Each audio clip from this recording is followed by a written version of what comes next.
So I've been saying quite often that 2025 was an incredible year for Pokemon Go, and the reason why I feel that is because Niantic made a lot of great changes to the game instead of making a whole bunch of missteps. And I think a big part of that is because, of course, Pokemon Go, along with a lot of other Niantic games, were sold recently to Scopely Inc., and once they took charge, they focused on the player experience rather than pushing AR technology. And I think this needs to continue in 2026, and there's a lot of things that Niantic needs to avoid so that they stay within the good graces of the Pokemon Go community. And that's precisely what I'm going to be talking about in this video. Let's get right into it.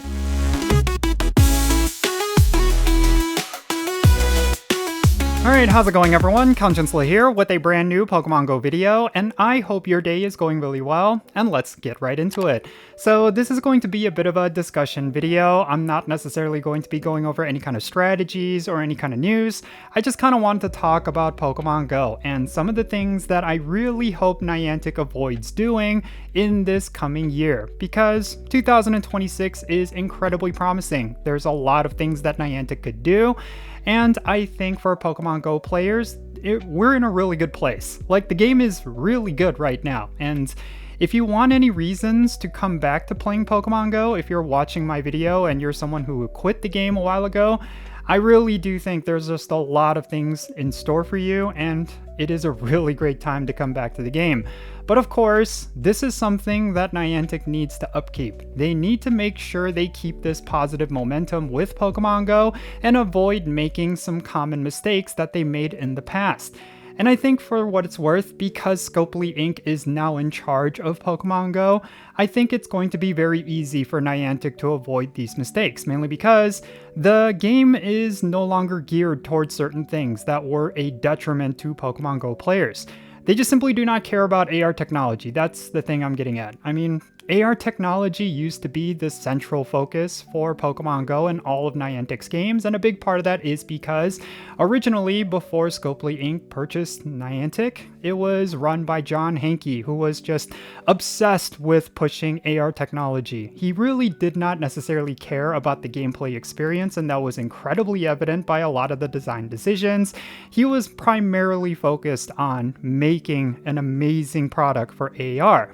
And I will say there is a bit of an appreciation for that, specifically because Pokemon Go wouldn't exist if it wasn't for AR technology, but at the same time, it is a game first, and I feel like for many years, we as Pokemon Go players suffered because Niantic had this philosophy, and I really do think that for what it's worth, this is something that has been a big positive change for the game, that they no longer care about AR. So that is basically the first thing I wanted to say. As long as Niantic avoids this mindset that they need to push AR technology, the game is going to be in a good place. So that is something I really hope they avoid doing in 2026, and I'm pretty confident they will, because Scopely Inc. seemingly does not care about AR technology. They do not care about having different gameplay mechanics and game design around getting players to use the AR features in Pokemon Go. They just simply care about giving players a great gameplay experience around different features that are incredibly fun and makes the experience so much better. So yeah, I really hope that continues this year, because it's definitely some of the things that made 2025 so much better. Now, another thing that I really hope Niantic avoids is having a big push towards outdoor gameplay. I know that's something that has been very contested over the past couple of years, but I really do hope that within their game design, they focus on giving players a lot of fun experiences, even if they are playing from home. If they make it so that you are incredibly limited unless you travel, I think that's going to be a huge detriment to the gameplay experience, and it's definitely something that has caused a lot of frustration over the years for Pokemon Go players. Of course, a big part of that is because of what I mentioned earlier regarding them pushing more AR technology, and of course, like location mapping and all that sort of stuff. I really do think that as long as they focus on player gameplay experiences, even those that they can experience from home, the game is going to be much better. And certainly they've done elements of that in 2025. So yeah, that's another big thing in 2026. I really hope they avoid creating a lot of mechanics that specifically involve you traveling large distances or being forced to go outside. Now, another thing that I really hope they avoid is, I guess this is kind of a weird one, but I hope they don't focus so much on new things. I know that's going to be something that some players may disagree with, mainly because in 2025, that is precisely what they did. They introduced a whole bunch of crazy new mechanics that were really good, but I don't want the game to be so different because they're just trying to create new stuff. I think having new new features and new mechanics every now and then, new ways to play Pokemon Go are always going to be a good thing, but they should not overdo it. They should let some of these new features kind of cook and let players enjoy them and just let them be soaked into the game. Because I think that was one of the problems with, like, for example, Dynamax battles. I think originally when it came out, it was definitely quite fun and definitely something that interested players, but they did not really let it soak in. They really just kind of just released it and just let it be. I feel like what they should have done is added more things involved with Dynamax content. Maybe they could have had some different mechanics that they could have added or over time, some new updates. But they just kind of released it and then just slowly drip fed us new Dynamax Pokemon, and that's essentially it.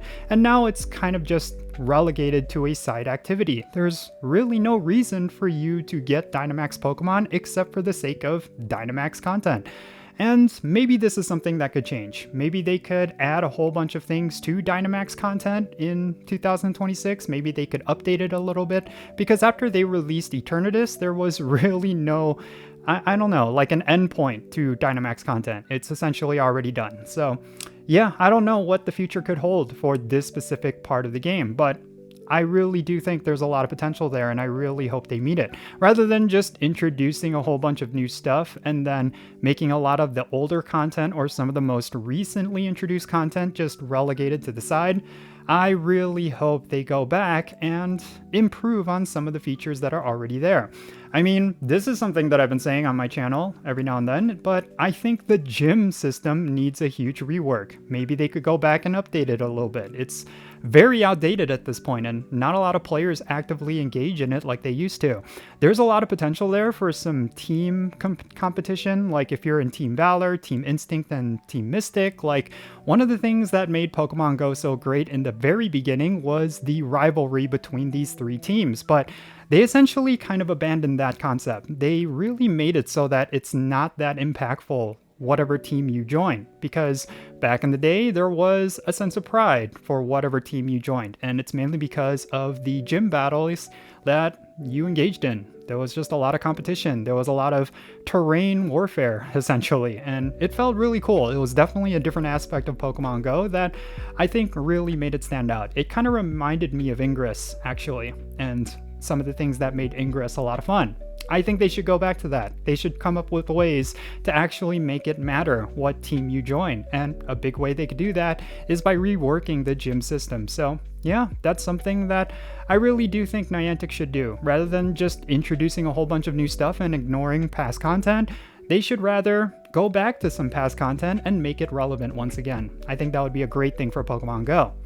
And then the final thing that I want to talk about is, of course, this is kind of obvious. I think they need to avoid introducing a lot of bugs and issues into the game. I think one of the reasons why Pokemon Go is in a good place right now is because it really feels like the game is as polished as it's ever been. I think one of the things that made players very frustrated about Pokemon Go over the years is the fact that Niantic would constantly introduce new bugs and new issues and cause the game to feel really incomplete. It constantly felt like we were playing a beta version of this game, but it doesn't seem that way nowadays. I mean, yeah, certainly there's going to be issues and bugs that appear every so often, but I really think when it comes to raiding and even PvP, the game is as stable as it could have ever been. And I think Niantic needs to continue that.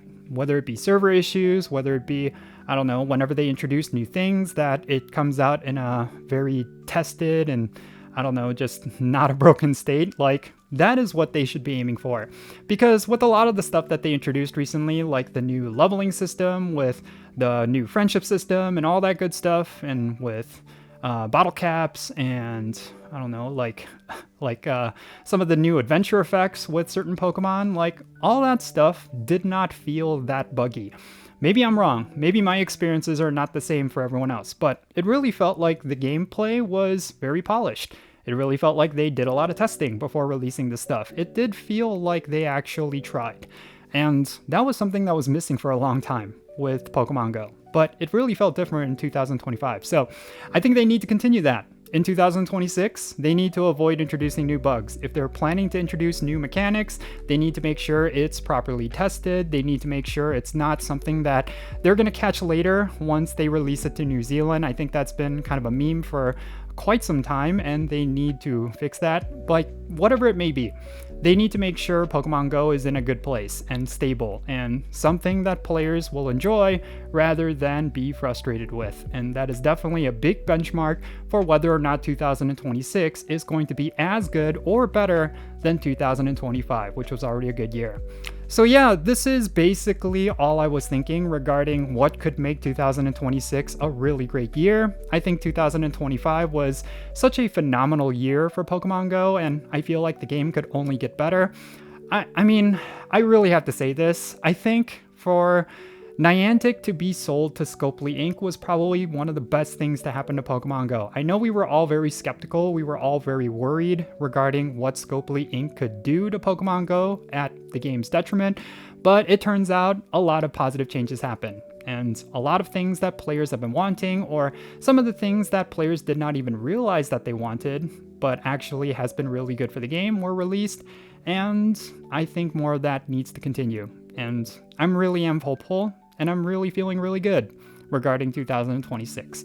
But essentially, that's going to be it for this video. I know I just kind of rambled a little bit and just opened up my thoughts. I didn't really plan to edit this video or anything. I just kind of wanted to just sit down, turn on the camera, and just share some of my thoughts.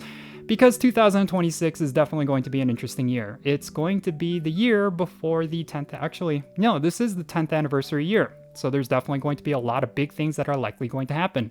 And I'm really excited about it, and I just kind of wanted to share some of my thoughts because 2025 was just so good. But let me know your thoughts regarding everything that I talked about down below. In the comments below, make sure you share, like, what you think will make 2026 really successful, what you really enjoyed about 2025 that you hope they continue. Yeah, definitely share your thoughts, and yeah, let's have a great discussion. I look forward to seeing your comments. And of course, if you enjoyed this video, make sure you hit that like button, subscribe if it's your first time here, and don't forget the notification bell. Make sure you turn it on so you know exactly when I upload videos. Make sure you go and check out the links in the description below. One of them is my Patreon, and if you decide to become a Patreon member, I'm actually going to add you to my friends list, a lot of that good stuff. Make sure you go and check it out. And that's the last thing I'm gonna say. I'm Jinsula. Be safe, have fun, love yourself today, and I'll catch you in the next one.